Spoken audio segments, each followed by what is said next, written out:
everybody. This afternoon, I have the pleasure of speaking with Makayla, who lives with a rare chronic illness. Thank you so much for joining me this afternoon, Makayla. I appreciate you. Yeah, of course, of course. I'm so excited to be on. Like I said, this is my first podcast ever. And I'm so glad that I get to talk about this because I feel like my experience has opened my eyes to a lot. I have so much respect for people who go through chronic pain and chronic illness and everything like that. So it definitely has opened my eyes, and there's such a strong community. And I'm glad and I'm hoping to spread a little more awareness about my situation. Absolutely. And I think that that's important. Like you said, you know, not, not going through something, whatever it may be, you just really don't know. But when you actually go through it, that's when you really, of course, Yep. get a real perspective and you really can appreciate or understand someone else's plight or what they may be feeling, because it's easy on the outside to say, just pick yourself up and keep going and do this. But unless you're the one going through it, we really don't know what that person is going through. So, Exactly. I'm glad that you are where you are. You've accepted what you're going through. You have no choice but to accept it. You know what I'm saying? But you're dealing with it in a positive way by Yeah. educating others and let others see, your daily life and what you're going through. And I'm definitely trying to keep it positive, but I've also been posting some of the negative stuff on my channels too, because I don't want to give this false persona that having a chronic illness is just like, well, it's fine, everything's great, I get like whatever. But it is so hard. And it's hard to capture that on social media, especially since it is so glamorized. But one of the things that you said earlier, how no one really understands it unless they've been through it, is so true. My partner, his name's Walker. He's been so helpful with all of this. And one thing he says to me all the time, that's for him. That's for him. That's all. I know, I'll tell him you said that. But yeah, one thing he tells me all the time is, I'm so sorry. I can't understand you, but I see you and I will help you. And Oh, I think that is so he said that to me and I almost started crying just because it was so sweet. Like, that's that is something that I completely agree with because people can't really fully understand unless they've gone through it, or maybe if they've seen someone close to them go through it, but they can see it, they can understand, they can validate. And I think that is one of the biggest things. yeah, his statement was so big. I mean, that is so, so true because I know. unless you're literally going through it, you just don't know. You can just be there for the person in the best way you can, but we Yeah.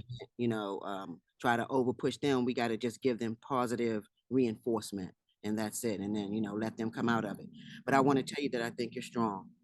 And the reason for that is because you're actually, I know that you've been diagnosed, you weren't born with this. So you were diagnosed with this as you had already lived your life. And so the fact that you have not given up and let it take you out, because it can. It's not about the physical, like you say, it's about the mental. That could have taken you out.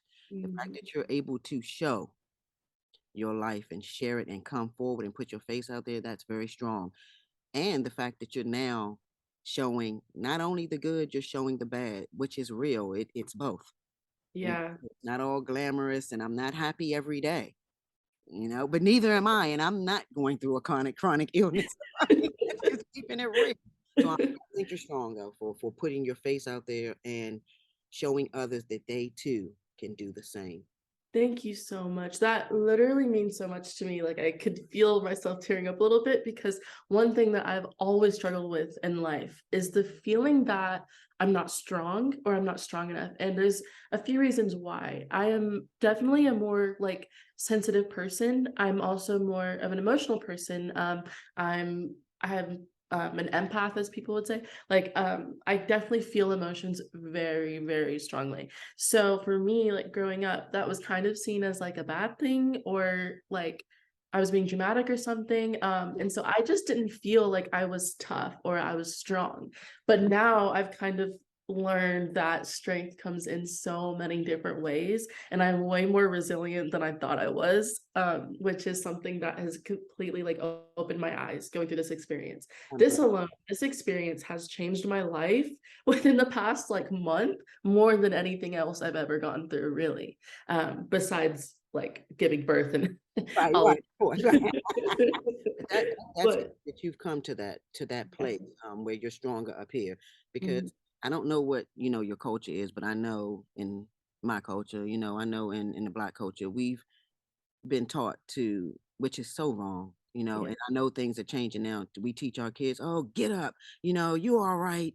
Don't keep crying. Or like you said, you're being too dramatic because you're expressing your emotions and your feelings, or, as if you shouldn't have them. And what it does is teaches us to bottle those things up. exactly. That to me is being weak. To bottle them up is actually being weak. So, Yeah, to any adult out there, that's not the way to do it. Let those children have their emotions just like mhm. we have ours. Who Yeah, are we to say that they're being dramatic? that is so true. Yeah, I don't like that. And I mean, I must say I was guilty of that at one time in my life, but I know better, and when you know better, you do better. Yep, exactly, and it's hard when you come from that to Yep. have to unlearn those things. It Mhm. is so hard, but I feel like it is your personal responsibility to unlearn those things so you don't pass it on to others.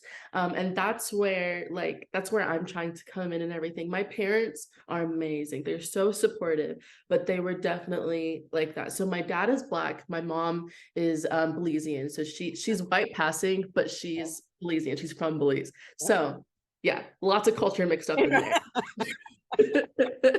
Lots of culture. So, definitely from their perspective, I mean, I've always had mental illness and stuff since I was 13. Like I've always had it. I'm pretty sure it's genetics. My parents both have it, but that's something that is viewed upon as kind of like weak, like we were talking about earlier. So they didn't really understand it too much or understand where I was coming from or where I was struggling until the first time that I had to go to an inpatient like psychiatric hospital. I was like 17, and that's when it really kind of hit them like, oh, this is a lot more serious than her just being a little dramatic or something like that. And now both of my parents have done so much research. So they've been so helpful in any way that I could possibly need. And they've come so far from where they used to believe. So I do know how people can pass on the negative traits that they have learned to their kids, but I also can see that the parents can also unlearn those things themselves. So Yep. that is exactly what I'm trying to do. And I think that I've been doing a pretty good job about that, me and my partner, because I mean, we have so many resources online now, like gentle parenting on TikTok is everywhere. It's everything, right? And we try our best to facilitate that. And I think it's really working out for our family. And it's the one thing, it's just so amazing to see how our son is just so loved. And yes, there are challenges in our life, and there's challenges that he's having to go through right now because of the situation that we're in. But he is so happy. He is so loved. And one of my proudest things is that he will hopefully never have to go through that kind of emotional trauma from like parents and stuff. Yeah. So, Yeah. No, I think that that's big. First, I want to give your parents that. absolutely. That's big of them to acknowledge it and then fix it. Get on board because it's not about us. It's about your daughter, Exactly. about her. And so that is what a real parent that loves your child does. So I commend them Absolutely. for that. For you, your child is not going to go through any of that. If they do, it's going to be, because of genetics or things like that. But it's Mhm. not going to be from the parents because you're doing the right thing. Exactly. You're doing the right thing already and setting that foundation. And so he is always going to be able to come to you and feel safe because you and your partner are his safe place. You're doing the right things, Thank you. educating yourself and parenting the right way. Thank Like you said, it's not easy. We get frustrated. I mean, we would be sitting here lying. I have children. If I said I did not get frustrating, I'm lying. But There are some times that he's crying, throwing a fit, and I'm also crying. kidding me? Absolutely. I want to get on the floor and fall out too. I know. But Yeah. then it's like, how can we expect them to handle those emotions at such a young age when we can barely do it ourselves, like knowing everything. So, Message is a message, parents, because it's true, and we're quick to tap on the hand, but that's unnecessary. yeah. It teaches violence, but that's a whole nother story. So Yeah. we're gonna go. That's So a whole other podcast. okay, so we can go on about that one. So, but when did you actually find out, that you had the chronic illness, and what is it called? Okay, so I found out kind of middle of October or end of October.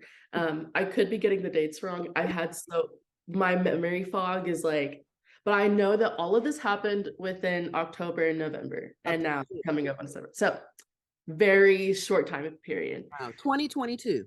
Oh, Within the past 1 to 2 months. So I have transverse myelitis, which is basically spinal cord inflammation, and it can affect all types of different parts of your body. Since it's your spinal cord, it's like a neurological thing. Anyway, I do want to say ahead of time that I definitely am not like the spokesperson for transverse myelitis. I am learning so much myself because yeah. I just got it. I've never heard of it. I've never heard of it before Exactly. this.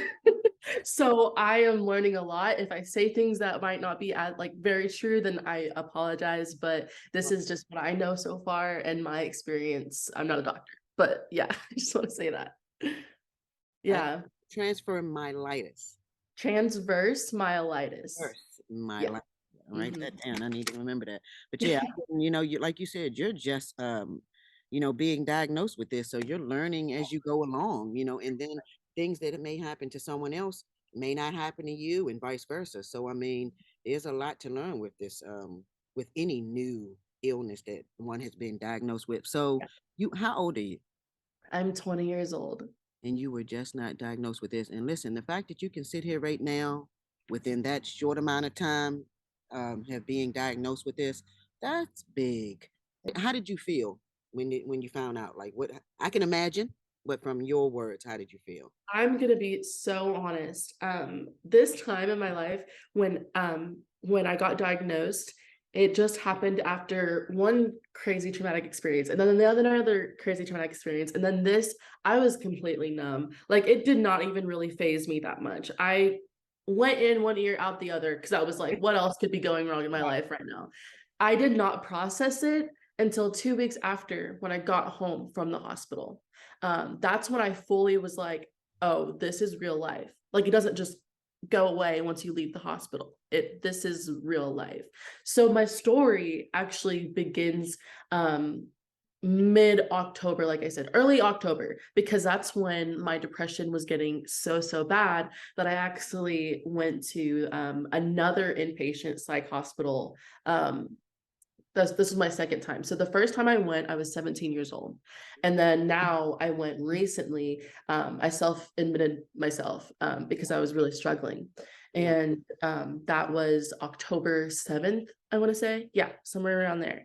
And that is a huge part of the reason why I even found out I was diagnosed. So do you want to like get into that a little bit? Absolutely, absolutely. Okay. Let me back up. So you Yeah. so right at this point, you know, and you know nothing. You're Mhm. going through, you've always, you know, battled with depression, or, you know, and so you went into a hospital at 17, battled it, conquered it, come out, you know, you have another bout, and you decide to go ahead and be strong enough, I'm going to say, to check yourself in. And the story begins there. Let's Yeah. go. All right. So the reason why I checked myself in is simply because I'm a mother now. I have a family. I care about myself enough and I care about Kai enough. That's my little boy. And I care about Walker enough and that I know that I needed to get help because it was getting really bad. I have always had major depressive disorder and anxiety. So those were the two things that I knew I had. And I was like, okay, well, I'll just go in, I'll get on my antidepressants again because I had been off of it once I got pregnant. And then I hadn't been on them ever since. So I went back. I was like, I'll get some help, get some medication, get some therapy. I'll come back and I'll try to implement those like processes that I've learned. So I get there and they're telling me, they said, okay, so we ran some tests and we see that you already have MDD and generalized anxiety, but we also think that you have bipolar 2 disorder as well as postpartum depression. And I was more shocked about the postpartum depression because Kai is like 1.5, almost 2. Like he's Oh, wow. old, you know? And I thought that postpartum depression was kind of just like as soon as you pop that baby out, you get depression, which I I was fully expecting to get because my mom had postpartum depression. I had already had depression. mhm. So I was expecting to get postpartum. Sorry, my cat is going crazy back My there. dogs may bark, so hey, we're together. Okay. I have cats as well, so you're good. Okay, good. But yeah, I was so shocked about that. But apparently, anywhere between 1 to 3 years after you give birth, it's classified as postpartum. So I had no clue about that. I just learned something today. Okay. Right? I'm glad I'm not the only one No, I because I was shocked about that, and everyone else was like, "Yeah, well, I had no idea. So hey, okay, cool, cool." But yeah, after my hospitalization trip, I got back home and I still was feeling extremely overwhelmed and stressed. And that comes from a lot of things. I was so depressed that I was in bed for 2 weeks straight. The only reason why I would get up is to maybe go to the bathroom. Maybe. A lot of times I didn't even get up to go to the bathroom. Like I would just hold it. And then maybe to eat something, maybe on a good day. So I wasn't being as involved as a parent. I wasn't being involved as just a person of society. And I was just in my bed, kind of wasting away, very depressed. So yeah, after I got the help, I came back home and I could tell that Kai was having some separation anxiety from me because I was kind of gone. And I didn't say bye, I just left. And he doesn't understand that, he knows I'll always come back, but he doesn't understand why is she gone for so long. yeah, So that was super hard to get over. That it still is one of my biggest triggers to this day. But the fact that, Kai is having to deal with a lot because of like all of the situations that I'm in right now. But yeah, another story.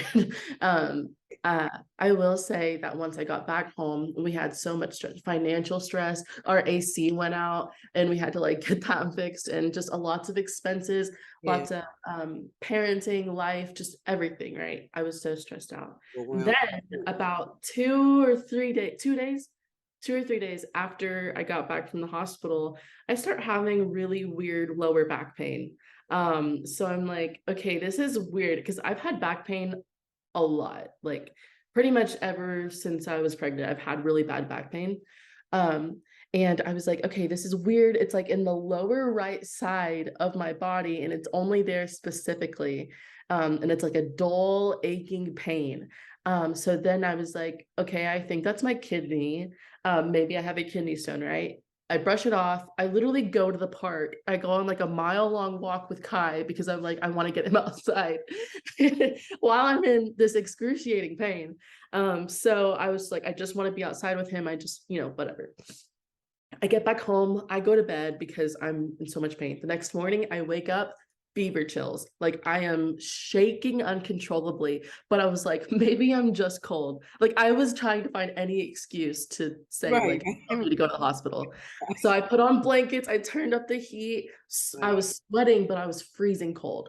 So then I tried to get up to go to the living room and get some water. And I'm like passing out on my way to the living room. So I just pass out on the couch pretty much.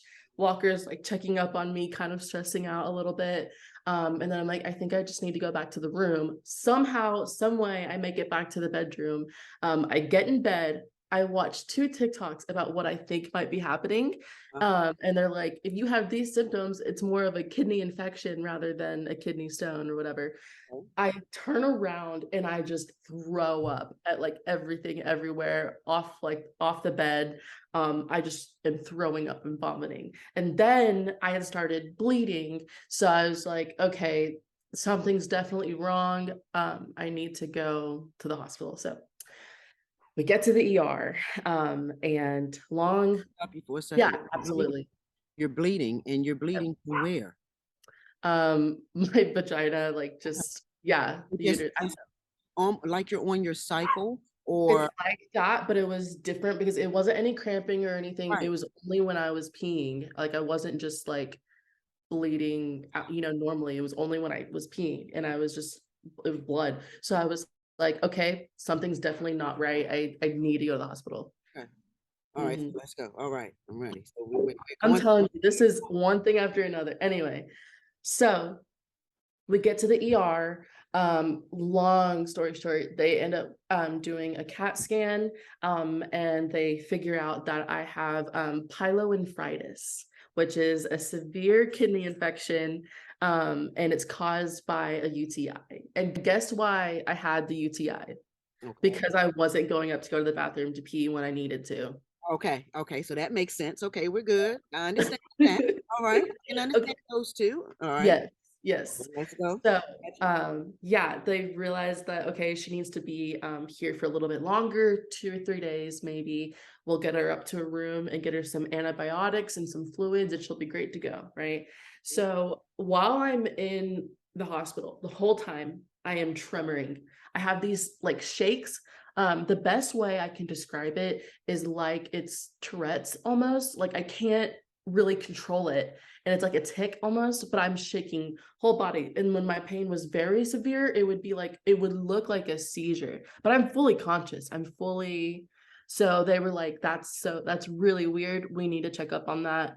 And I still could not sit up on my own, and I still could not walk without passing out or throwing up or just being in excruciating pain.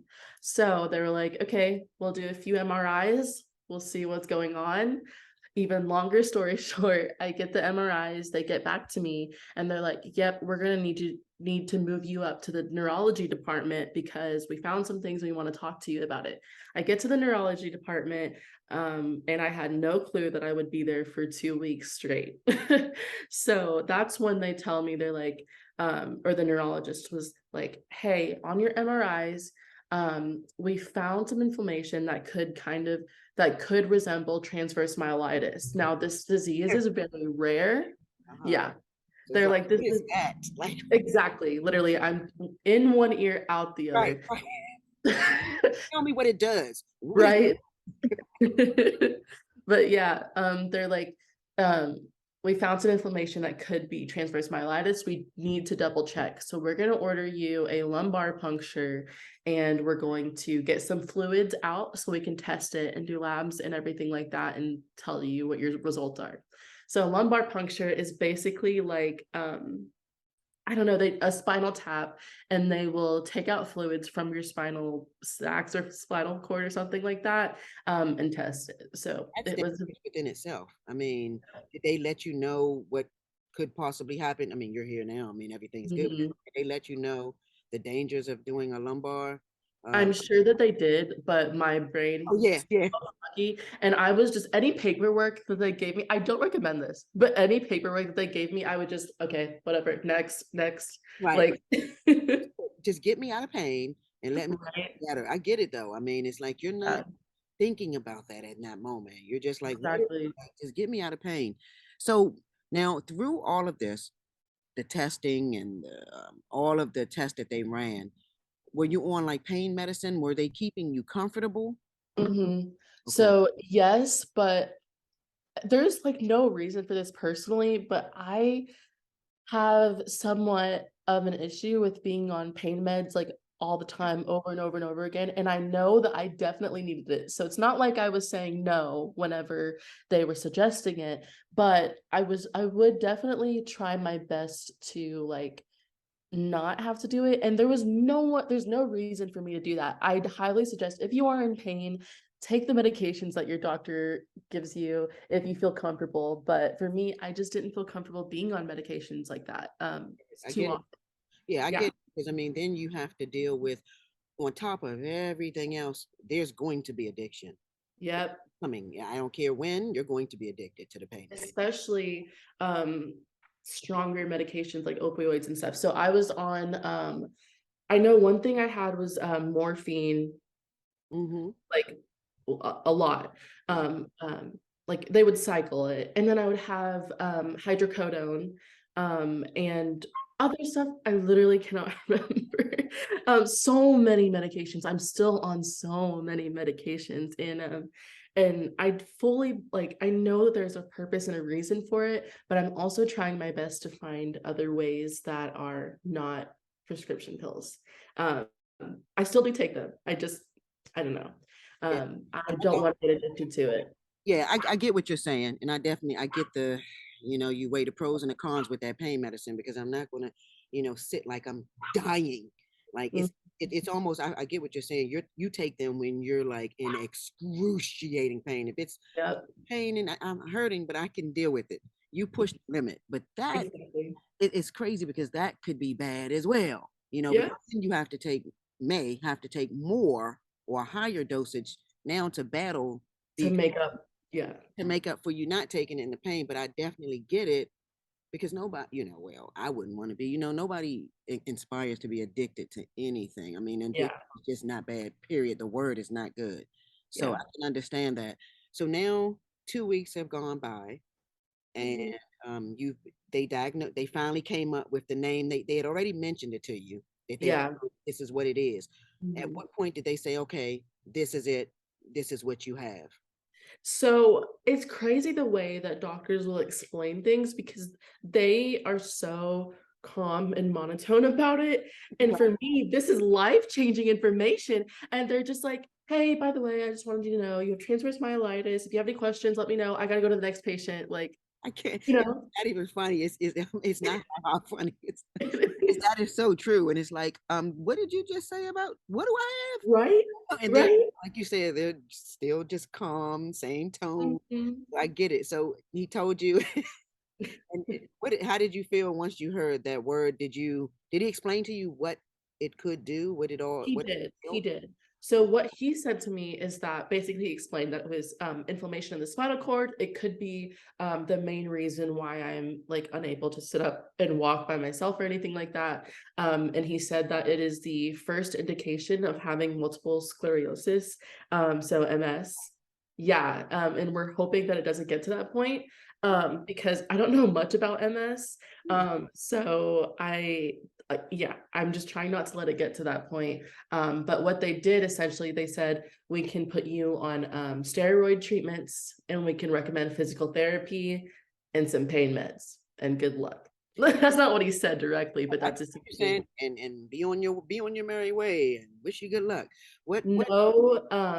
There's no cure for it, like, but you can treat it, and it does get better. I've had people reach out to me and say that I've had transverse myelitis for 6 years, and I'm able to up and walk like normal now. So just out of the blue, just one day your legs just decided. no, they like through the treatments, through steroids, through doctor's visits, through physical therapy, stuff like that. But I've heard people talk to me on TikTok, comments, DMs, whatever, saying that, hey, I had this and I was able to get better.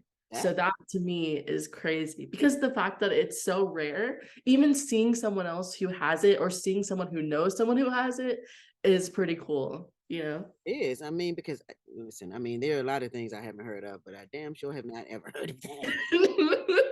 It is connected to multiple sclerosis. That's amazing to me, which makes me want to go, of course, research it more. And I am now that I've met you. I want to know more about it. Uh, Exactly. so you get home, and now you have to deal with your new life that you've been given. And that new life consists of being in a wheelchair at this moment, Yep. which we're going to get past that. You're going to get better. You're going to walk again. So Mhm. we're dealing with that right now. So how was that transition? You get home to the baby now. How did Yep. it make you feel? Okay, so while I was in the hospital, I was in the hospital for um 2 weeks in the neurology department and about a week just in the normal hospital unit. So I was there for a long time. While I was there, Kai was switching off between my mom and my dad, my grandparents, and then also Walker. And Kai would come to the hospital sometimes, but it was just kind of a small room. There wasn't much to do. And he was getting a little freaked out seeing me connected to all these tubes and wires and needles and all these people coming in and out, and it was a little bit traumatic for him. So he would mainly just stay at my mom's, and then at our house Walker would come and spend time at our house with him and all that stuff. So when I got home, it was just me and Walker. And I want to preface this: Walker had to quit his job because we were having like he had no time to go to work, so he had to quit his job to take care of me and Kai. So we were basically living out of savings.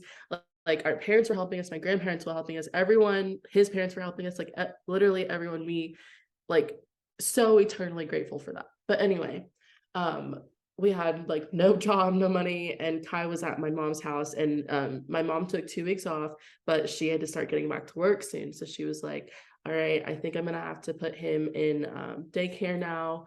And which was a little hard for me because I've been a stay-at-home mom Yeah, like since he's been born. It's been him and me day one. Like, yeah. So it was a little bit hard, but I completely understood the situation. And it was a little rough for him at first, but he loves it now. He loves it. He will not want to leave because he's like playing with his friends and his teachers and stuff. So it's gotten a lot better.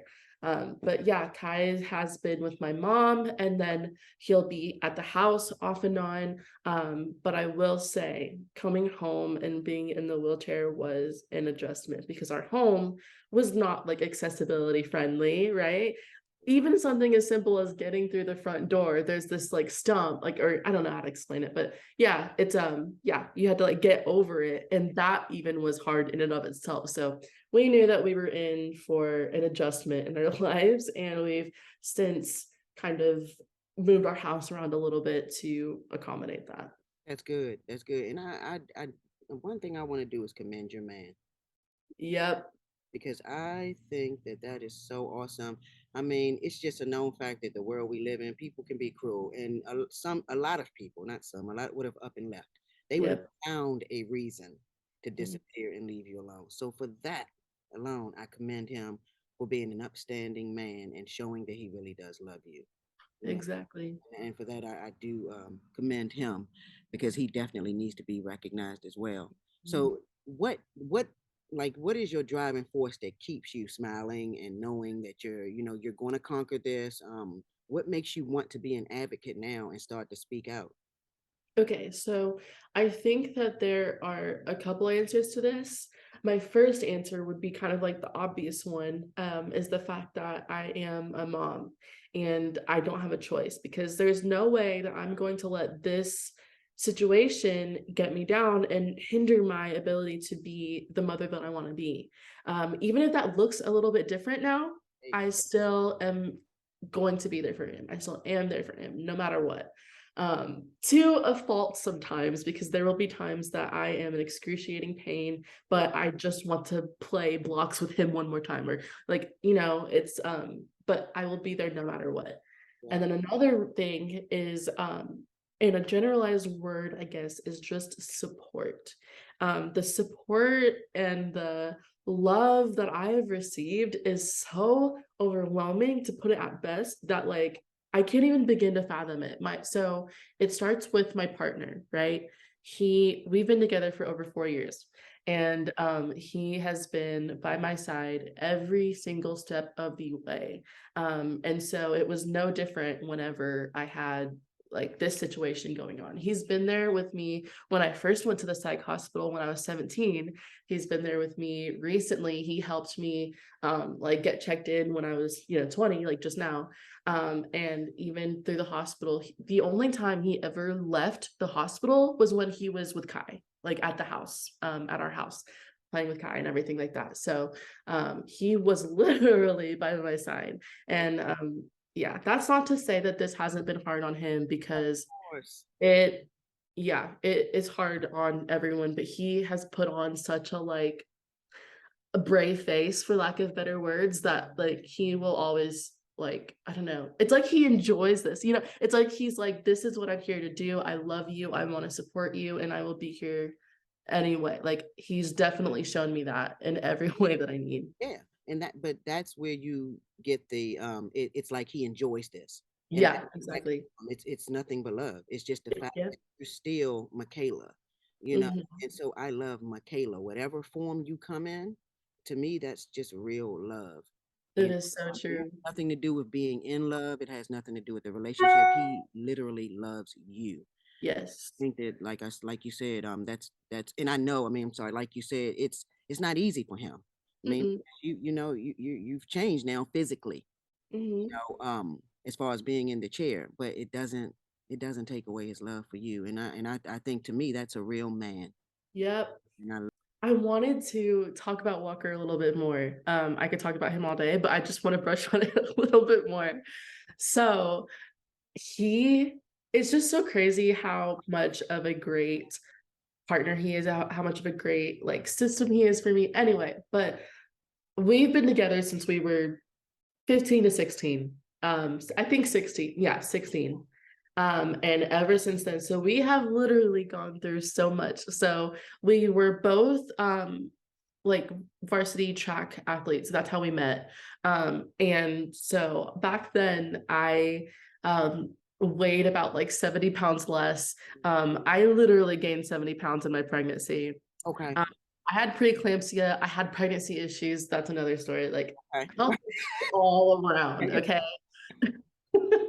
So um going to see me from like stick skinny pretty Yeah. much then to being pregnant and being so so bloated and so much fluid, so swollen, and then to see me my postpartum body and all of that stuff, and then to see me now in a wheelchair and that and my chronic illness body, it's like every step of the way he has always reassured me that he thinks I'm the most beautiful woman to ever walk this earth. And he'll tell me every day, he's like, you look so cute in your wheelchair, or like you look so beautiful, like I don't know, just like in the wheelchair, which is such a huge thing for me because that's been something that's hindered my confidence a little bit, you know? Course, and the fact that he's doing that is so good. I mean, whose confidence wouldn't that wear down on?